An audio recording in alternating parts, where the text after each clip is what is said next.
dijimos que la anemia nosotros la clasificamos según la gravedad, ¿verdad? Si es leve, moderada, grave, ¿verdad? Después según la morfología. ¿Cómo era la morfología de un paciente con anemia ferropénica? ¿Cómo era? Microcítica, hipocrómica. Y ayer la megaloblástica decían megaloblástica. ¿Cómo es? Macrocítica e hipercrómica, ¿verdad? Hoy vamos a dar anemia hemolítica. Como dice su nombre, ocurre una hemólisis. ¿Qué tipo de morfología ustedes creen que tiene la anemia hemolítica? Se queda chiquitito, por eso hemólisis. ¿Ah? ¿Una norma? ¿Irregular? ¿Usted cree que es irregular? No. La anemia hemolítica, gente, tiene la morfología normocítica, normocrómica. ¿Por qué? Porque para decir si era hipo o había una macro, ¿dónde estaba la falla? ¿Quién produce? En la médula ósea, ya sea por carencia de la división celular o ya sea por los nutrientes que estaban carentes. En la anemia hemolítica no hay déficit en la producción de los eritrocitos. Entonces los eritrocitos están normal. ¿Qué es lo que pasa? Hay una hemólisis. ¿Qué significa hemólisis? Destrucción. Ahí está, destrucción de los eritrocitos. ¿Quién le destruye a esos eritrocitos? Vamos a ver. Vamos a ver que la anemia hemolítica se va a clasificar grandemente según lugar de la destrucción en intravascular. ¿Qué significa intravascular? Dentro de los vasos, ¿verdad? Y extravascular, ¿qué significa? Fuera de los vasos. ¿Quién es el que destruye el eritrocito? Normalmente, cuando ya termina su vida útil. ¿Quién es el que se quita? ¿Quién es? ¿Cuánto es la vida útil del eritrocito? 120 días. Y después de eso ocurre la hemocateresis, ¿verdad? Que entra el cambio, que se destruye. ¿Y quién destruye? Dice, este eritrocito ya está viejo, vamos a que descanse en paz. ¿Quién es el que dice eso? El vaso. Bueno, entonces si decimos extravascular, ¿quién es el que va a destruir esos eritrocitos? En primer lugar, vaso. Segundo lugar, hígado, ¿verdad? En algún pequeño porcentaje ya se vio en la médula ósea también, ¿verdad? Pero sí, el más frecuente es el vaso, ¿sí? Entonces, iniciamos la clase de la anemia hemolítica. Entonces, morfología, anemia hemolítica, normocítica, normocrómica, ¿sí? Definición, ya le dije, ¿verdad? Hemólisis significa una destrucción eritrocitaria anormalmente elevada, porque dijimos que existe lo que es la hemocateresis, que ocurre cuando el eritrocito ya llega a su vida útil, que es 120 días, ¿sí? Una destrucción cuando la vida media de los eritrocitos todavía están funcionando. ¿Qué significa? Menor de 120 días, ¿sí? Entonces, si la destrucción aumenta, no es adecuadamente compensada para la producción. ¿Quién produce la médula ósea? No acompaña la producción por la médula ósea. Por eso hay lo que sería una anemia. ¿Estamos? ¿Sí? Entonces, primero dijimos que una anemia normocítica normocrómica. ¿Cuál era el otro estudio para la clasificación de las anemias para así diferenciar grandemente? Reticulocitos, ¿verdad? ¿Cómo ustedes creen que va a estar reticulocito una anemia hemolítica? Aumentado. ¿Por qué? Porque yo no tengo falla en la producción. Mi médula ósea funciona. Entonces, va a ser una anemia normocítica, normocrómica, regenerativa. ¿Estamos? De ese tipo de la clasificación. ¿Sí? Según mecanismo, ya sea corpuscular o extracorpuscular, ya sea por lo que sería de la hemácia o por alguna membranopatía, lugar, ya dije, intravascular o extravascular, ¿sí? Y lo que sería la duración, también si es aguda o crónica, porque van a haber algunas patologías hereditarias, que el paciente va a tener alguna alteración, ya sea enzimática, una hemoglobinopatía, ¿verdad? Que va a tener de por vida ya, solo que va a ser una anemia crónica, ¿sí? Y otro que van a ser una manifestación más aguda. Professor, Dime. pode misturar, pode ser uma anemia hemolítica, mas se a pessoa tiver déficit fica uma B12, ser também. Puede, claro que puede. Y ahí tenemos que ver, corregir los dos, ¿verdad? Obviamente para mejorar la anemia, pero sí puede. Si el paciente, digamos, un vegano estricto, no come nada para de hierro, va a tener una anemia ferropénica y quién sabe, una paciente autoinmune y hace una una anemia hemolítica autoinmune va a tener los dos componentes. Tipos de anemias, me gusta este esquema, por eso quité así mismo el dibujito para que ustedes entiendan. Dijimos que caracterizamos en dos tipos, intracorpuscular, corpuscular o extracorpuscular. ¿Qué significa corpuscular? Cuando hay alteración de la hemascia, ya sea en la membrana de la hemascia o lo que sería la hemoglobina que hay dentro de los eritrocitos, o lo que sería alguna enzimopatía de esa hemascia. Entonces eso es corpuscular, ¿sí? Y lo que sería extracorpuscular sería que mi vaso esté hiperfuncionando, ¿verdad? El año pasado ustedes pasaron por gastro. ¿Cuál era la patología que causaba hiperesplenismo? Cuando el paciente hacía una degradación, tenía una anemia crónica. ¿Quién era el paciente? ¿Cómo? Cirrosis, ¿verdad? Por hacía una hipertensión portal, un hiperesplenismo.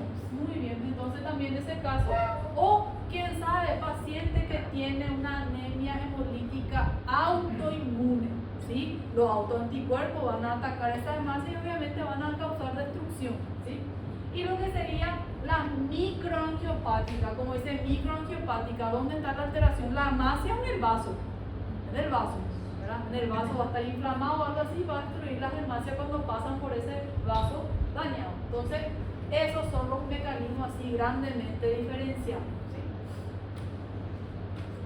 Extravascular e intravascular, el otro era corpuscular y extracorpuscular, y esto es extravascular e intravascular. Intravascular, como dice su nombre, dentro del vaso. Extravascular, la mayoría de las veces, vaso y hígado. ¿Quién de esos mecanismos? Los macrófagos del hígado y el vaso lo que van a destruir, ¿sí?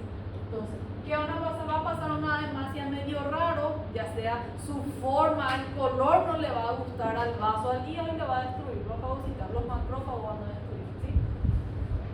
Muy bien. Clasificación de lo que sería intracorpuscular y extracorpuscular. Dividimos lo que sería hereditaria y adquirida. Entonces nosotros no vamos a tocar en todas las patologías que van a causar la anemia hemolítica, solamente lo que más se pregunta en examen clásicamente. Por ejemplo, entre las hemoglobinopatías, vamos a ver en otra clase la anemia falciforme, por ejemplo, ¿verdad? Enfermedad enzimática, voy a hablar de T6PD, por ejemplo, ¿verdad? Defecto en la membrana, una esferocitosis, ¿no? ¿Sí? Si es hereditaria, pero es extracorpuscular, está el síndrome hemolítico urémico. Me imagino que tocaron el nefro, pero este es familiar, hereditario, ¿sí? Adquirida, hemoglobinuria paroxística nocturna, también nefro, ¿verdad? Y si es adquirida y es extracorpuscular, destrucción mecánica por patologías microangiopáticas, infecciones, fármacos que van a causar y autoinmunitarios, tóxicos, ¿sí? Entre tóxicos entra muchísimo veneno, accidente ofídico, ¿sí? Ustedes ya vieron un paciente que fue mordido por una araña, escorpión, serpiente y que va a hacer una anemia hemolítica, ¿sí? También es. Esta es solamente en forma esquemática la diferencia para que ustedes puedan ubicarse, para poder hacer un mapa mental para que no se confundan, ¿sí? Clasificación, mecanismo, corpuscular, extracorpuscular. Corpuscular significa que mi hemascia tiene problemas, ya sea alteración de la membrana, en este caso le dije la esferocitosis, lo voy a estar mostrando, deficiencias enzimáticas, le voy a estar hablando, hemoglobinopatías, talasemia también entra ahí, pero yo voy a tocar más la anemia falciforme, no en esta clase, en la próxima clase, ¿sí? Extracorpuscular, mi hemascia no tiene problema. Ahí en otro lugar está el problema, ya sea autoinmune, ¿sí? O lo que sería hiperesplenismo, infecciones, ¿sí? Que también suelen causar o autoinmune, ¿sí? Autoinmune. Sitio, ya dijimos, extravascular, intravascular, y si es hereditario. Después voy yo no sé por qué yo no cambié el lugar, nomás en el último le voy a mostrar otra vez para saber la diferencia entre anemia intravascular y extravascular. ¿Sí? Lo voy a hablar primero, después yo le voy a mostrar este esquema otra vez. ¿Sí? Bueno, para todo lo que sería llegar al diagnóstico de una patología, nosotros tenemos que tener ¿qué? ¿Qué tenemos que hacer primero? Para llegar al diagnóstico, ¿qué tenemos que hacer? Anamnesis, examen físico, sí o sí tenemos que hacer, ¿cierto? Bueno, ¿qué ustedes creen que el paciente le va a referir como síntomas si es una anemia hemolítica? ¿Qué le va a decir? ¿Cómo? No entendí. ¿Un hematoma? No tanto. Recuerda que hematoma es más la parte plaquetaria o la coagulación. Hemorragia también es más plaquetaria o la parte de la coagulación. ¿Qué el paciente va a referir si es que está haciendo hemólisis? ¿Cómo se va a quedar la piel? Doctora, me estoy quedando amarilla. Muy bien. Pasó un Simpson, nuestro paciente. Otro, ¿qué otra queja? ¿Qué signos también puede ser, gente? Que el paciente te va a referir que te tiene que hacer pensar en anemia. ¿Cómo? Coluria. ¿Por qué va a haber coluria? Por la hemoglobinuria. ¿Sí? Gente, ojo. Todos los pacientes con anemia hemolítica tienen hemoglobinuria. ¿Falso o verdadero? Falso. ¿Quién es el que va a tener? ¿La intravascular o la extravascular? Piensa en la fisiopatología así para decirme la respuesta. ¿Eh? ¿La intra o la extra? Intravascular. ¿Por qué intravascular? Porque el eritrocito se degrada en el plasma. La degradación se queda en el plasma y en el plasma va a pasar al riñón. ¿Sí? Ahí va a haber la hemoglobinuria, ¿verdad? Por la pérdida de esa hemoglobina en la orina. Por eso va a haber ese cambio de coloración, la orina. ¿Sí? Y obviamente el paciente va a hacer insuficiencia renal aguda. A cambio, mi paciente que hace una anemia hemolítica extravascular, ¿qué significa? Mi eritrocito agarró y fagocitó eso. Y obviamente se va a dividir en grupo M y se va a reutilizar. ¿Será que se va a liberar por la orina? ¿Qué dicen ustedes? ¿La degradación? No, porque no se va a quedar en la forma sérica, no se va, esa destrucción no se libera en el plasma. ¿Sí? Porque ya se ve en forma degradada, porque ese macrófago ya te va a organizar. ¿Se entiende? Entonces la hemoglobinuria cuando está presente probablemente intravascular. Recordate, ¿quién elimina el eritrocito? El vaso, si es extravascular. ¿Sí? ¿Qué pasa? El vaso no es que deja a nivel sérico todas las degradaciones a sí mismo.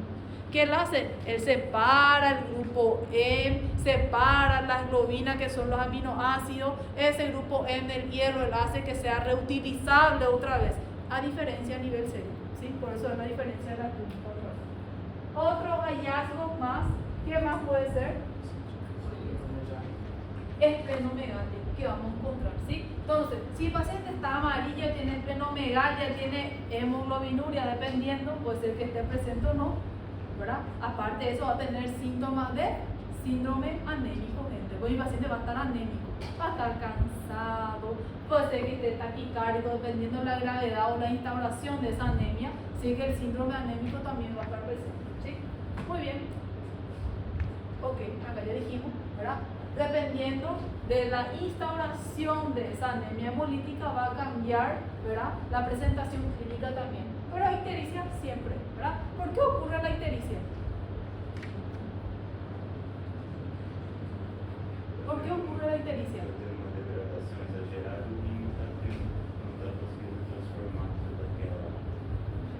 ¿Pero qué es? ¿Qué acumulación de qué es la ictericia?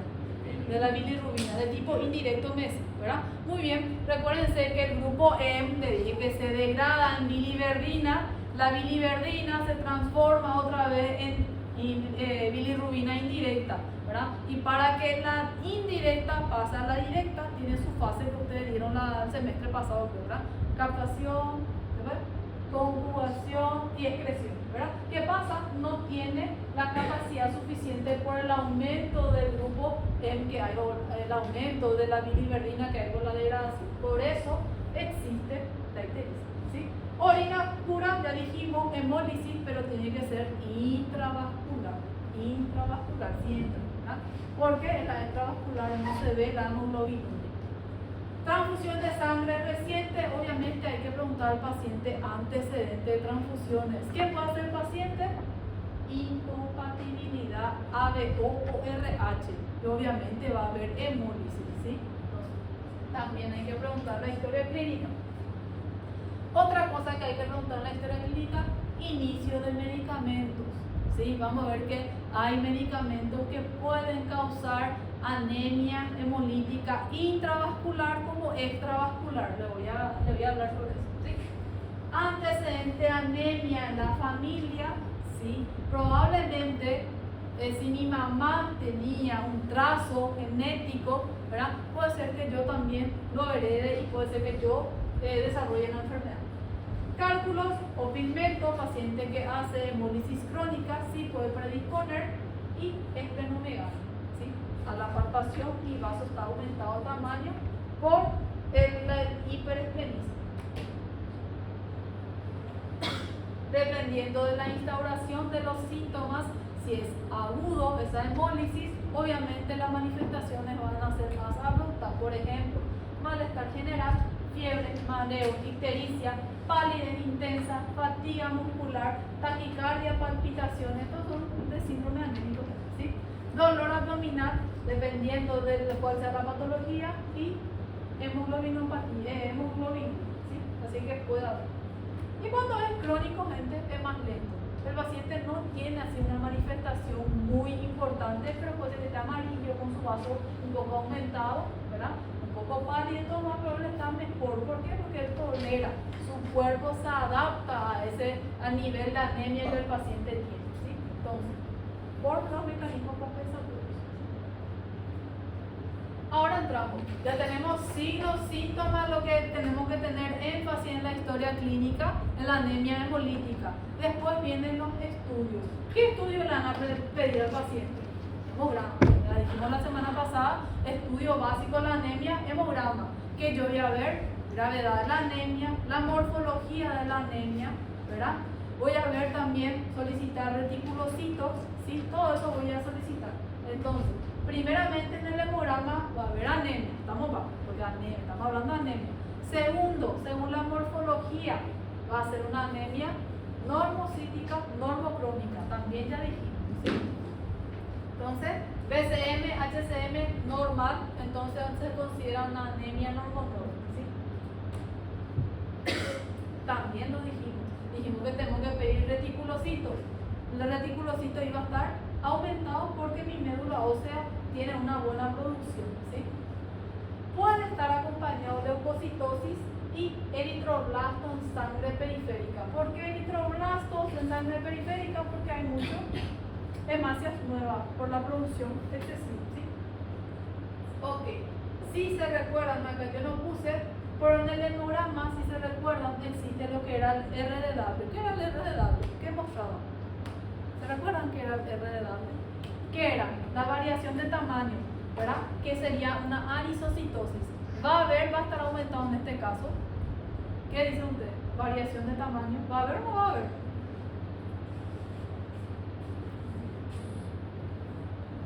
¿Va a haber o no va a haber? Va a haber, porque va a haber eritroblastos, ¿sí? Así que va a haber hemácias normo y eritroblastos, entonces va a haber variación de tamaño, RDW positivo, ¿sí? Estamos hablando de anemia hemolítica.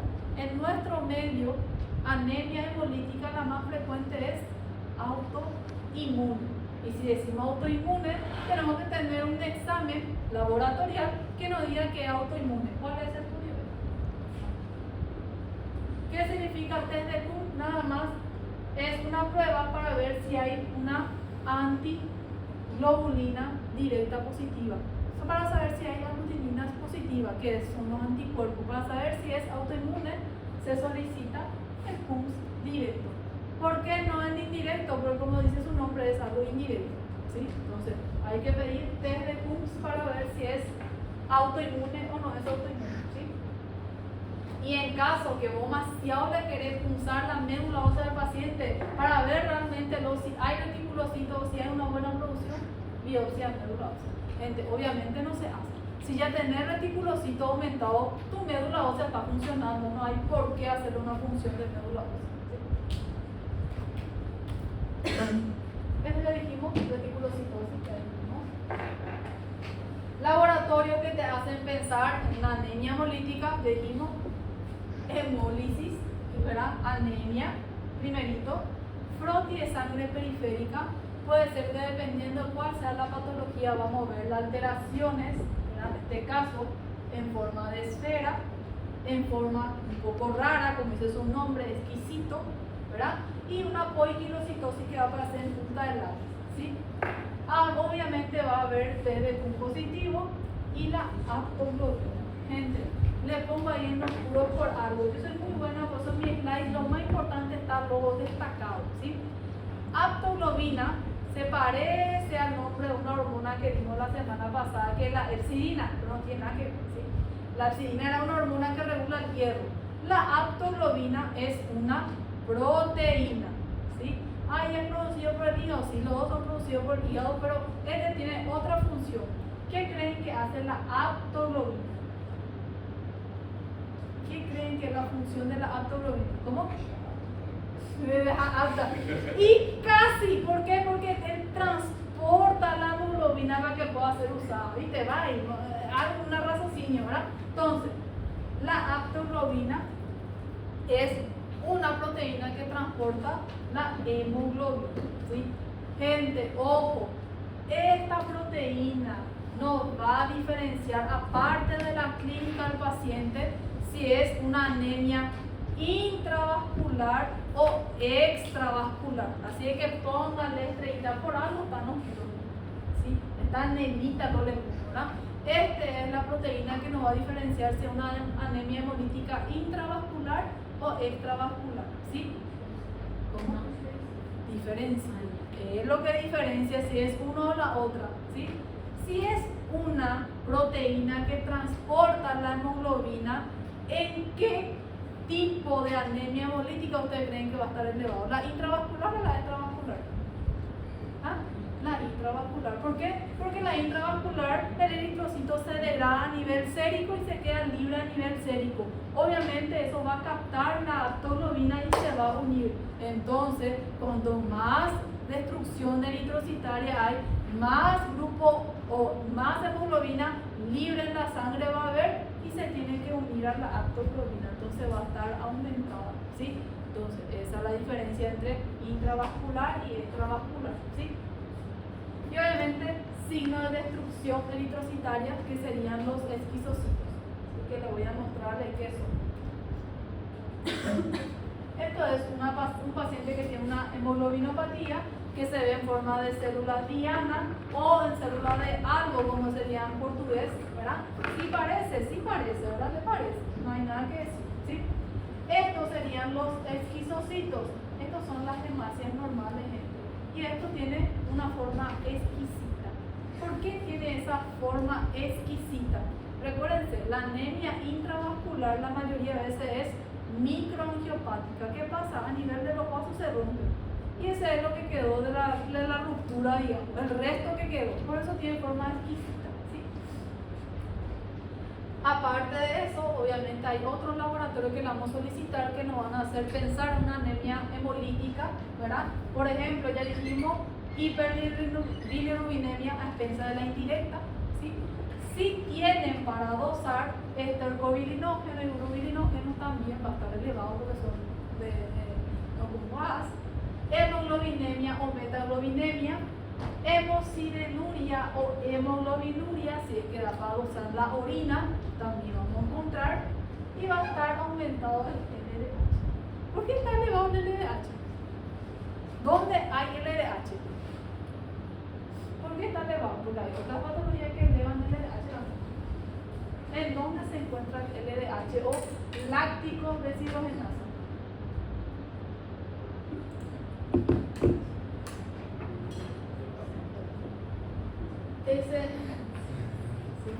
Recordarte que es en el criterio de la super. Gente, recuérdense que también en todos los pacientes que tienen cáncer quimioterápico que hacen, cuando hay destrucción de la célula, se libera LDH. Entonces, dentro de la célula existe LDH. Si se destruye un eritrocito, ¿será que se libera LDH? Sí, se libera. Por eso está aumentado, ¿verdad? También en este caso, ¿sí? Aumento el CO2 expirado, sí, para compensar, ¿sí? Esto ya dijimos. Voy a ir saltando. Bueno, ahora, anemia hemolítica intracorpuscular, que significa el defecto está en el eritrocito. Dividimos en tres mecanismos. No se porque no vamos a dar todas las patologías, pero lo más importante. ¿Por qué el eritrocito está afectado o está raro, está anómalo, ya sea por defecto de la membrana, por defecto enzimático o por alguna hemoglobinopatía? ¿Sí? Entonces vamos a ver cuáles son las patologías que más suelen ser prevalentes en el examen, porque en la vida real no es tan frecuente. Muy bien.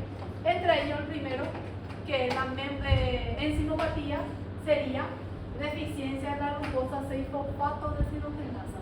Para simplificar, nosotros decimos siempre deficiencia de DGP2, ¿verdad? ¿Qué es lo que ocurre en esta enzimopatía? Defecto del ligando del cromosoma X. Gente, cuando el paciente entra en el estrés oxidativo, ¿verdad? Paciente que tiene deficiencia en esta enzima suele hacer anemia hemolítica. No es que todos los pacientes que tienen problemas en esta enzima van a hacer anemia hemolítica. Aparte de tener este defecto, el paciente tiene que estar en estrés oxidativo. ¿Y cuáles son el estrés oxidativo muy frecuente en nuestro medio? Infecciones, cualquier tipo de infecciones entran en estrés oxidativo, ¿sí? Cetoacidosis diabética y algunos fármacos que predisponen al estrés oxidativo, ¿verdad? Entonces, paciente que tiene deficiencia de esta enzima entra en estrés oxidativo, hace una anemia hemolítica. ¿Cuáles son los fármacos que predisponen? Aspirina, paracetamol, sulfonamidas, antipalúdico, entre ellos más la dapsona, quinidina y la nitrofurantoína. No es que todo el mundo hace. El paciente que tiene deficiencia de esta enzima, si consume estos fármacos, entra en estado de estrés oxidativo, hacen anemia hemolítica. ¿Sí? ¿Es raro? Sí, es raro, ¿verdad? Entonces, diagnóstico, ¿cómo se hace el diagnóstico? El paciente no tiene una enzima, entonces vamos a ver que tiene algo característico, ¿verdad? Si en el examen, de cualquier examen que ustedes van a hacer aquí para frente en su vida, si le dice cuerpo de Higgs, recuérdense la deficiencia de 6-PB, ¿sí? Que sería deficiencia de gluconato 6-fosfato, ¿sí? Siempre, te vamos a mostrar la imagen, ¿verdad? ¿Qué significa el cuerpo de Higgs? Nada más es la hemoglobina que va a tener, que se va a ver por frotis de sangre periférica, ¿sí? Tratamiento, evitar el estrés oxidativo. ¿Qué significa? Tratarle al paciente su infección, tratarle su cetoacidosis diabética, evitar el fármaco que el paciente consuma ya que él tiene ese defecto de esa enzima, ¿sí? Nada más que eso. Mientras tanto, hidratación y transfusión. Más que eso, no hay nada que hacer. G6PD, ¿sí? Esto, gente, es el cuerpo de esto que se ve, ¿sí? Porque tiene una hemoglobina oxigenada y se ve de esa forma, ¿sí? Aparte de eso, se ve una hematía de forma que está mordida, ¿sí? ¿Qué te parece? El de eritrocitos mordidos. También en los pacientes que tienen deficiencia del G6PD suelen presentar esta alteración. Se llama ¿verdad? Así mismo, célula mordida, Weizel, ¿sí? Se ve de esa forma. Sé que recuérdense ese nombre, no le pongo los rojos para que ustedes así enfaticen en esos nombres, ¿sí? Muy bien.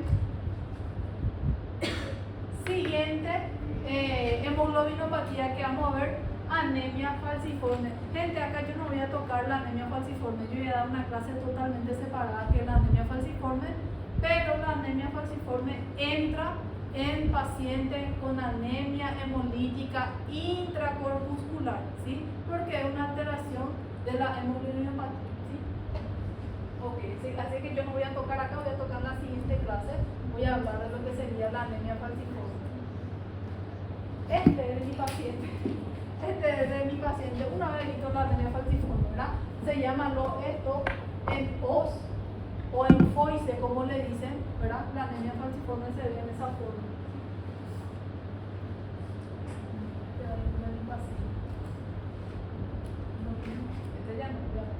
Bueno, siguiente alteración de anemia hemolítica intracorpuscular, entre ellos membranopatía, que significa el eritrocito con alteración de la membrana. Como dice su nombre, se llama esferocitosis hereditaria, ¿Qué significa? El eritrocito tiene forma de esfera, ¿verdad? Está anómalo. ¿Quién cree que lo destruyen a ese? Dice, este no está bien, este parece medio raro, le vamos a eliminar porque puede ser ofensivo. ¿Quién es el que le destruye? El vaso, ¿sí? Ese es la esfera, la esferocitosis va a pasar por el vaso y el macrófago, el vaso le va a mirar y le dice, vos no sos normal, vos tenés un poco algo raro, te voy a destruir por si. Que ocurre la anemia hemolítica, ¿sí? Como dice su nombre, hereditaria. ¿Qué tiene que haber? Historia o antecedente familiar, ¿sí? Ok, trastorno hereditario por el defecto de la membrana de la hemastia. Hemastia normal. Esferoide. Como dice su nombre, parece una esfera, ¿sí? ¿Cómo se? Gente, no se preocupen, yo no voy a preguntarle cualquier parte está afectado, ¿verdad? No se estresen por eso, ¿sí? ¿Verdad? No es lo frecuente en nuestro medio porque es más norte de Europa, ¿verdad? Y es rarísimo la patología, ¿sí? Pero sí, antecedentes familiares posibles, ¿sí? Clínica, anemia hemolítica, gente, ¿sí? No voy a volver a repetir, anemia hemolítica. Diagnóstico, frotis de sangre periférica. La bioquímica me va a decir, doctora, se ve en frotis de sangre periférica eritrocito en forma de esfera, ¿sí? Eso ya es un diagnóstico. Pero para ser más específico, obviamente existe el test de la fragilidad osmótica, ¿sí? Que también se realiza, o la unión de una enzima eosina 5-maleína. También se puede hacer para hacer diagnóstico. Pero frotis de sangre periférica ya nos ayuda bastante, ¿sí? Hay algo raro ahí. Es normal el eritrocito, ¿verdad? Da para diferenciar bien un eritrocito normal y un tipo esferoide, frotis de sangre periférica nada más. Muy bien. Ahora, anemia hemolítica extracorpuscular. ¿Qué significa? Mi hemácia ya no tiene el defecto está en otra parte. ¿Dónde va a estar ese defecto? Depende, ¿es primaria o no es primaria? ¿Verdad? Y depende del variante clínico. En nuestro medio el más frecuente que le dije que es anemia hemolítica autoinmune, ¿verdad? Vamos a ver que la autoinmune se diferencia en dos tipos, la crioaglutinina y lo que sería por anticuerpos fríos y anticuerpos calientes, se voy a explicar, ¿verdad? Primaria puede ser idiopática, la anemia autoinmune idiopática, ¿verdad? O por algunas infecciones, ¿sí? También puede ser. Es lo mismo que le acabo de decir, ¿sí? Infecciones, todo lo que sería patologías autoinmunes, entre ellos lo que yo quería enfatizar en nuestro medio también, frecuentemente, ¿verdad? Accidente ofídico, ofilismo por serpiente, escorpión, araña, que se ve mucho, todo eso hacen también anemia hemolítica, así que sí también puede haber por agentes tóxicos, ¿sí? Voy a saltear. Reacciones transfusionales. Gente, no es frecuente más nuestro medio porque es difícil que se le haga una transfusión mala, pues hay varias gente que comprueba que esa es la transfusión, ya sea lo de banco de sangre, enfermería que le va a administrar para que no ocurra esto, ¿verdad? ¿Dónde es frecuente? ¿Dónde ustedes van a escuchar mucho de esto? Gestantes, ¿verdad? Por la incompatibilidad ADO-RH, ¿verdad? Porque en adultos es difícil que se le transfunda grupo sanguíneo de bronce. ¿Ocurrió? ¿Ya ocurrió? ¿Ya vi? Sí, ya vi. Ocurrió también, ¿verdad? Pero es raro que ocurra. Pero tomas en gestante.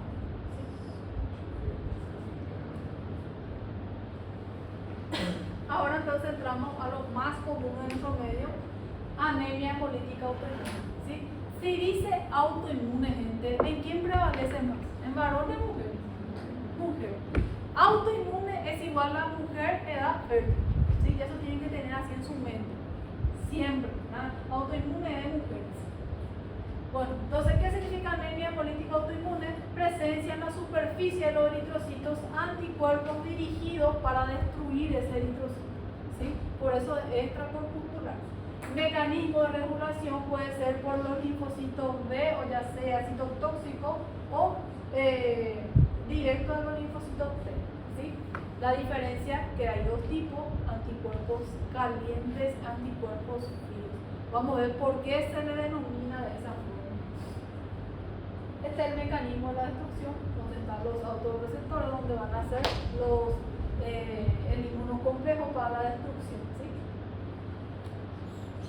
Bueno, le dije siempre anemia hemolítica autoinmune de mujer, edad fértil, adulto, sexo femenino, edad fértil. ¿Sí?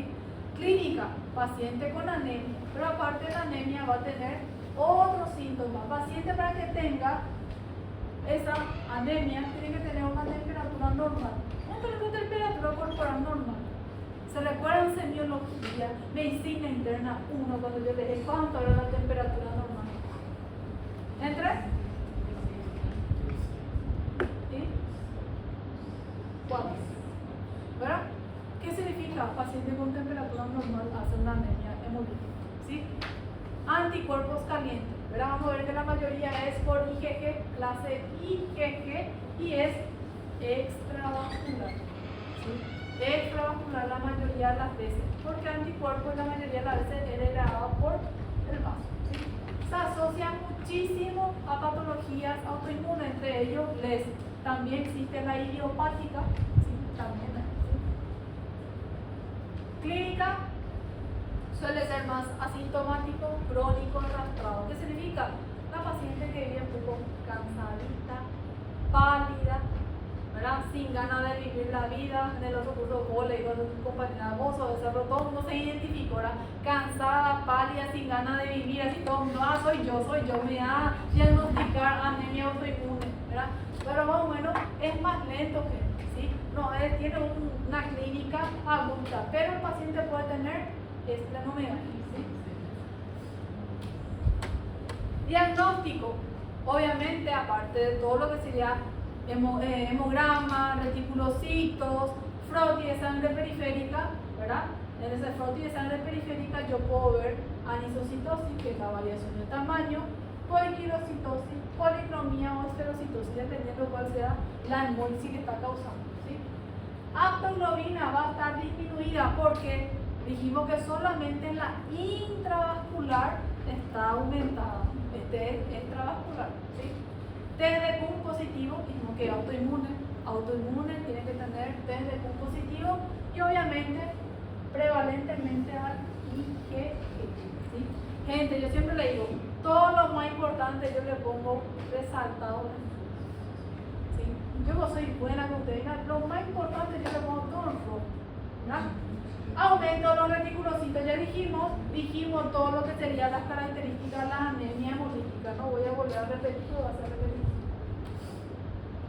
Ahora, anemia hemolítica de anticuerpos fríos. Gente, yo una vez en mi vida he visto este cuadro clínico, ¿verdad? La paciente tenía 16 años, ella debutó en urgencia por un síndrome anémico de 3. De la nada, ¿verdad? Yo una simple R1, ¿verdad? Vino la paciente tenía hemoglobina de 3, se le transfundió a la paciente porque era una anemia grave, gente. Bajó más todavía bajó, y después el paciente se quedó amarillita y tenía una esplenomegalia. Bueno, ahí sí comenzamos toda la búsqueda de lo que sería anemia hemolítica, ¿verdad?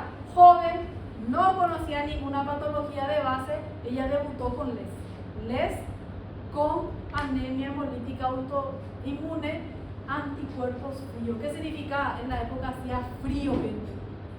En la época hacía frío, en la época de invierno. ¿Qué pasó? Vino, bajó la temperatura, debutó con su LES, hemolizó todo lo que tenía, por eso bajó a 3, ¿sí? Bueno, se quedó, le estábamos haciendo su tratamiento, la paciente en una sala con aire acondicionado caliente, con nosotros tercermundistas siempre. Se fue la luz un día otra vez la paciente que ya tenía 8 de hemoglobina. Se fue la luz, no hubo aire acondicionado caliente, bajó la temperatura. La chica con 2 frazadas, te juro, así le teníamos a la paciente, 2 ponchos así, bajó la temperatura de 8, bajó a 4. Hemonizó todito ya. Por la temperatura, gente, es por crioaglutinina, ¿sí? Ahí está. Son anticuerpos que reaccionan antígenos correspondiendo con la temperatura baja. ella se exponía a una temperatura menor a 30 grados, embolizaba todo. Obviamente eso hasta optimizar la parte de su les, ¿sí? Se optimizó la parte de su les y obviamente que mejoró su, no es que ella siempre va a vivir embolizando, ¿sí? Mejoró, ¿verdad? Pero ¿verdad? De esa forma que debutó. El tipo ya no es IgG, más frecuentemente es IgM, ¿sí? Así que manténgale tapadita, calentita al paciente. Puede ser también asociado a algunas infecciones, entre ellos Mycoplasma Epstein-Barr, ¿sí? Clínica también es crónica, la mayoría de las veces la paciente suele tolerar, ¿verdad? Pero también suelen tener esto: acrocianosis, ya sea en pabellón de la oreja, nariz, los dedos. Mi paciente tenía los dedos, la acrocianosis, ¿sí? Asociada.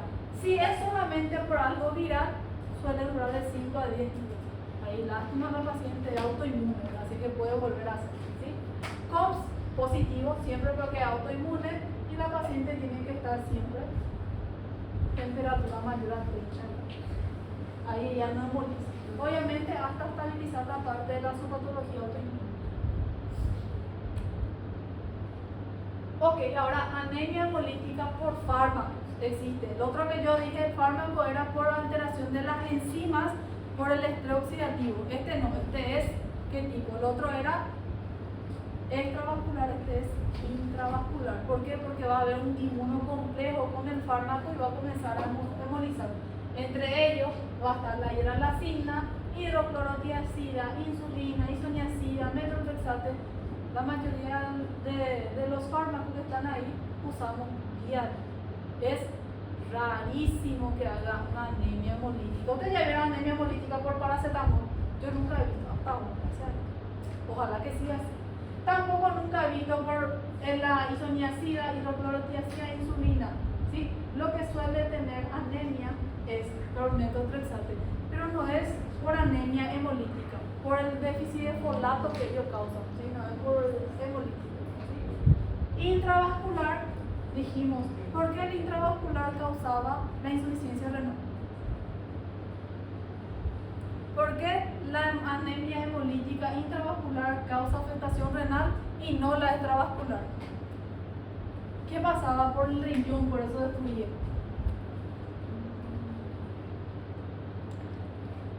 Porque el color del pipí se quedaba oscuro. Por la hemoglobinuria, ¿verdad? Que solamente en la intravascular hay, en la extravascular no hay, ¿sí? Y obviamente esa hemoglobina que va a pasar por los riñones va a destruir el glomérulo y va a hacer una fiesta. Como es inmunocomplejo, estamos diciendo algo autoinmune, puede o no estar positivo el test de Curis, ¿sí? Puede ser que sí, puede ser que no, ¿verdad? Profe, somos um crônico, né? Desses medicamentos. Início. Só de você usar, tipo, 2, 3 dias de paracetamol, você já pode ter? No, el uso crónico. El uso crónico no da, el más agudo cuando recién inicia. Por eso en la historia clínica hay que preguntar sobre los fármacos. Sí. Muy bien. Cuadro, para simplificar más lo que yo ya dije, para diferenciar entre intravascular y extravascular, lo que sería por crioglutinina o anemia hemolítica común y corriente. Dijimos cuál es el tipo específico, si es IgM, cuál es uno, cuál es el otro, las temperaturas que suelen variar, ¿sí? Menor a 30 grados, y esto sería en temperatura normal de 35, ¿sí? Extravascular, dijimos que es el anemia hemolítica por IgG, y la crioglutinina puede ser intravascular como también extravascular. Este es uno más raro, por eso ya no toqué, ¿sí? Y tampoco le voy a pedirle el específico de los anticuerpos, ¿sí?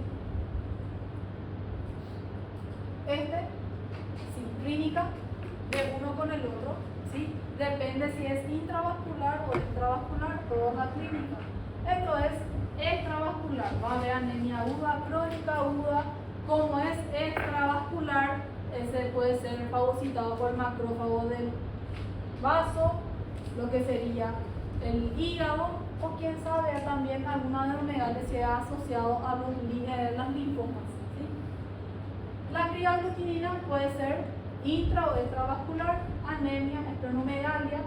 Obviamente, si se expone al frío, va a haber la hemólisis del paciente. Si es intravascular, orina oscura, ¿sí? Acrocianosis, cianosis extremidades. Si esa cianosis es muy grave o por mucho tiempo, el paciente puede hacer gangrena, inclusive puede necrosar todo. ¿Sí? La diferencia de los dos. Este paciente con el autoinmune se trata con corticoides, este paciente tiene que evitar el frío y hacerse plasmaféresis. Totalmente diferente el tratamiento. ¿Sí? Ahora, le van a poner estrellita a este que le va a simplificar todo lo que nosotros dimos, todo lo que hablamos hasta ahora. Porque esto es la característica que le va a hacer pensar a ustedes en una anemia hemolítica. ¿Cuándo van a pensar en una anemia hemolítica? Cuando tienen aumento del LDH. Cuando hay aptoglobina aumentada en intravascular, disminuida si extravascular, aumento de la bilirrubina indirecta, ¿sí? Reticulocitos aumentados, ¿verdad? Si hay alteración en flotis de sangre periférica, ya sea esferocitosis, ya sea esquizocitosis, una anemia falciforme, no sé, dependiendo de la causa, ¿verdad? Esplenomegalia, ¿sí? Y lo que sería la hemoglobinuria, hemosideruria en la orina, ¿sí? En ese caso, gente, usted tiene que pensar en anemia hemolítica, ¿verdad? Ya sea intracorpuscular o extracorpuscular. Ahí ustedes van a empezar su investigación, ¿sí? Hasta acá. Hasta aquí creo que ya mucho hablé.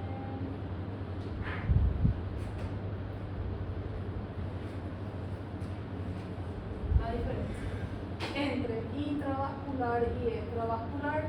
Le dije que la clínica también va a ser diferente, ¿verdad? Por ejemplo, en el caso de la hemosideruria o hemoglobinuria hay más en la intravascular, no en la extravascular.